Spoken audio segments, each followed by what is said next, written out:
Jashal dibro khungsa skuti mal khungte khungsa bike mal khung da halalai ke thotele mani be sagodo kuman ka khorok tham borok bari munga borde amsayo paidago sagodo kumane rokna tlang zakha jibi shakham nogo kurungsha eke kurungsha thayo salburum lahar pati mungo klayu langma arimani eba sagodo kuman mani koktuma kashe fayo abahi kino khainu hai jashal dibro khungsa skuti mal khungte khungsa bike mal khung da halalai ke thotele mani be sagodo kuman ka khorok tham borok Party mong kabur jam sayo abahi kilo har party mong nukan kino koktuma rohor zakha fire service ni adong rokno paithago fire service ni adong rok thango sagodo khumane rokno tlang zakha raja khoraguli ni jibi shakham nogo aslo koktumi bisingti kok sanani thango shakham ni shaknai ni shaka party mongo besaite buslani shak belai dera mongo klaili hanai fiaba mondira deborna mongoi khorak sani shak belai no dokuman ka hanai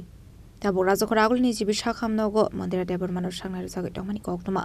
আসলে লাহার party মুঙ্গ নগৈ কেসা জরানি বাগে আমসলি লোকরনি বিশঙ্গ নুকসা কাফলা কাফলা আমরা যতটুকু জানি তিনজন patient Sunil Debbarma এবং তার স্ত্রী মন্দিরা দেববর্মা এবং ওনার বাচ্চা এফেনা দেববর্মা যে 10 বছরের ওদেরকে এসছে ওরা নাকি অ্যাক্সিডেন্ট করেছিল অটো এবং স্কুটির মধ্যে সংঘর্ষের ফলে এই ঘটনাটি ঘটে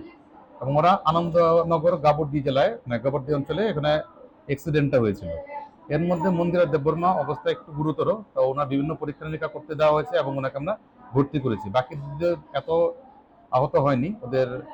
ভর্তি করা হয়নি আপাতত আমরা পরীক্ষা করতে দিয়েছি পরীক্ষার রিপোর্ট আসার পর যদি দরকার লাগে ওদের ভর্তি করা হবে নাহলে আপাতত মন্দিরা দেববর্মাকে আমরা ভর্তি রেখেছি এবং পরীক্ষার জন্য পাঠিয়েছি হাতটা এখনো মনে হচ্ছে এটা ডিসলোকেশন হয়েছে এক্স রে রিপোর্ট আসার পর সঠিকভাবে বলা যাবে এখন ওরা এক্স রে করতে পরীক্ষা করতে গেছে রাজা খরাগুল নিশিমি প্রণামনি kokthum chini khorang